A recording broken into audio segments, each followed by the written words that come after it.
आज की हमारी कहानी है गरीब ससुराल अमीर मायका। दिव्या अमीर घर की लड़की थी। उसके माँ बाप के पास बहुत ही पैसा था, तो वहीं विशाल गरीब घर से। पर फिर भी दिव्या और विशाल दोनों एक दूसरे से बहुत प्यार करते थे और दिव्या विशाल से ही शादी करना चाहती थी। बेटा, मैंने पता किया है, तुम जिस लड़के से प्यार करती हो वह बहुत ही गरीब घर का है। वो लड़का हमारे स्टैंडर्ड का नहीं है। तुम वहाँ एडजस्ट नहीं कर पाओगी, तुम वहाँ कभी भी खुश नहीं रह पाओगी बेटा।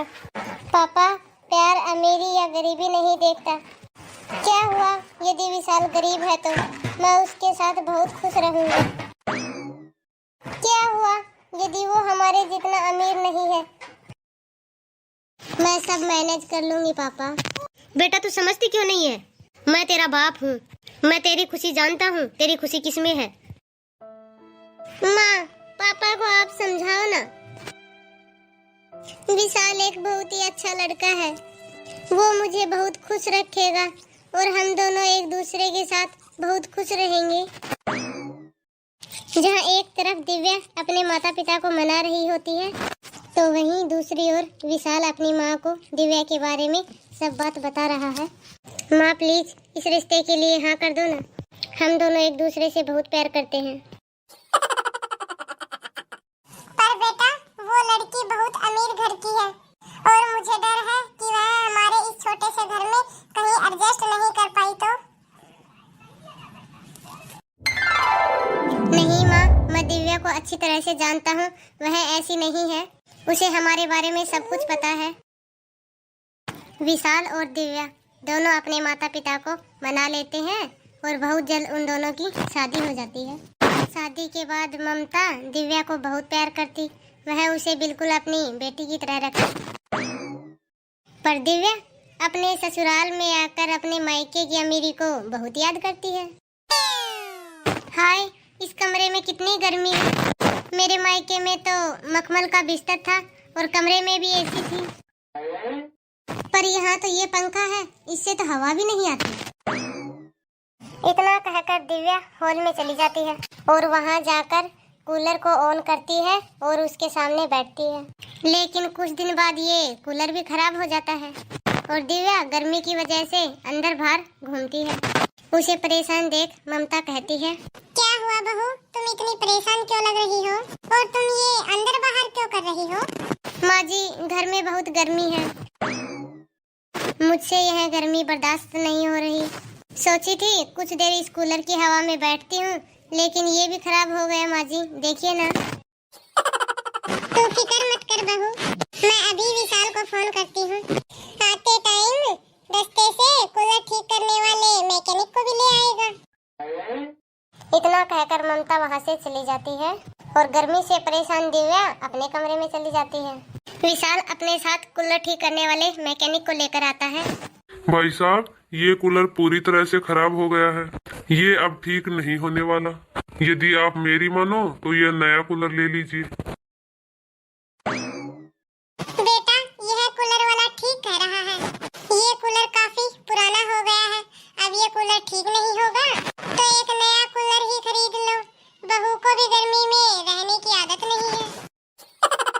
एक काम कर बेटा, छोटा सा एक नया ही कूलर ले आ और उसे अपने कमरे में रख ले। अरे, जब खरीद ही रहे हैं तो कूलर क्यों, एक एसी ही खरीद लो। बहू, एसी काफी महंगा आता है और वह बिल भी ज्यादा खर्चता है। विशाल के अलावा घर में और कोई कमाने वाला भी तो नहीं है। आप लोगों को जो लेकर आना है वो लेकर आओ। इतना कहकर दिव्या नाराज होकर वहाँ से चली जाती है और विशाल दिव्या को काफी मनाने की कोशिश करता है, लेकिन वह नहीं मानती। इसी तरह से कुछ दिन बीत जाते हैं और देखते ही देखते ठंड आ जाती है। हाय, कितनी ठंड हो रही है। माँ जी का क्या है, वो तो गली में आग जलाकर बैठ जाती है और मेरे बारे में तो बिल्कुल भी नहीं सोचती कि बहू को भी ठंड लगती होगी।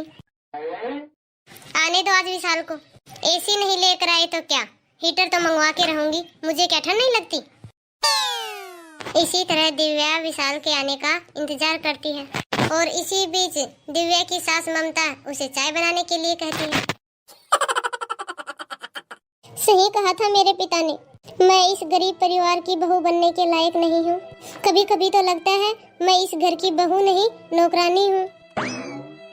इस तरह से दिव्या किचन में जाती है और अपनी सास के लिए चाय बनाकर लेके आती है और अपनी सास को चाय दे देती है।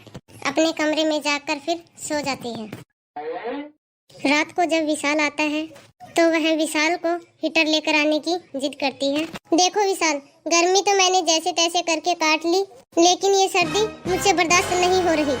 अब जाओ और चुपचाप से हीटर लेकर आओ, चाहे जितना भी बिल आए। दिव्या, जहाँ तुम इतने दिन रुक गई, कुछ दिन और रुक जाओ। जैसे ही सैलरी आएगी मैं हीटर ले आऊंगा। यह सुनकर दिव्या बहुत खुश होती है और अपनी सारी नाराजगी दूर कर देती है। बहुत जल्दी दिव्या के घर में हीटर आ जाता है और वह अपने कमरे में आराम से बैठकर हीटर का आनंद ले रही होती है। बहू, शाम होने को है, बर्तन धोना है, खाना बनाना है और विशाल भी आता ही होगा। माँ जी, इतनी ठंड में मुझसे बर्तन नहीं धुले जाएंगे, आप किचन में भी गीजर लगवा लो। दिव्या की यह बात सुनकर ममता खुद किचन में जाकर काम करने लगती है। रात को जब विशाल घर आता है, वह दिव्या को कमरे में आराम करता हुआ देखता है तो उसे बहुत बुरा लगता है। दिव्या, तुम यहाँ बैठकर आराम कर रही हो, वहाँ इतनी ठंड में मेरी बीमार माँ काम कर रही है। यदि तुम्हें इतना ही बुरा लग रहा है तो किचन में गीजर क्यों नहीं लगवा लेते? मेरे मायके में तो किचन में गीजर लगा है और हाँ, मैं मेरे मायके में कोई काम भी नहीं करती थी, लेकिन यहाँ आकर मुझे सारे काम करने पड़ रहे हैं। मैं इस घर की नौकरानी नहीं हूँ। यदि तुम्हें तुम्हारी माँ के लिए इतना ही बुरा लग रहा है तो तुम खुद क्यों नहीं कर लेते काम जाके? यदि तुम्हें अपने मायके का इतना अमीर होने का घमंड है तो चली जाओ अपने मायके। मैंने तुमसे शादी नहीं की थी, तुमने मुझसे शादी की थी और तुम अच्छे तरीके से जानती थी कि मैं गरीब हूँ।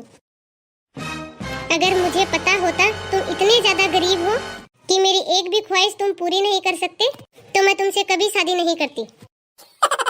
अरे गलती हो गई मुझसे जो मैंने तुमसे शादी कर ली।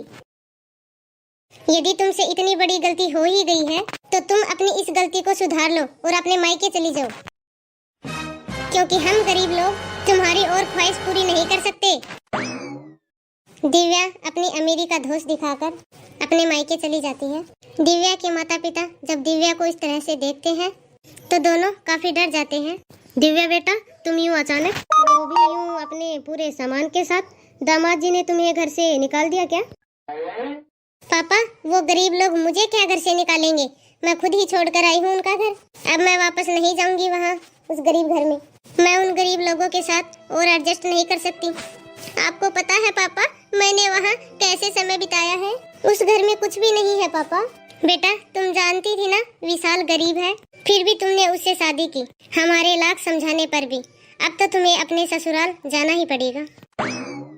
लड़की का असली घर उसका ससुराल होता है, मायका नहीं। मायका चाहे कितना भी अमीर हो पर वो ससुराल की बराबरी नहीं कर सकता। पापा, देखो ना माँ क्या कह रही है। मैं उस गरीब खाने में नहीं जा सकती, मुझे यहाँ के ऐशो आराम की आदत है पापा।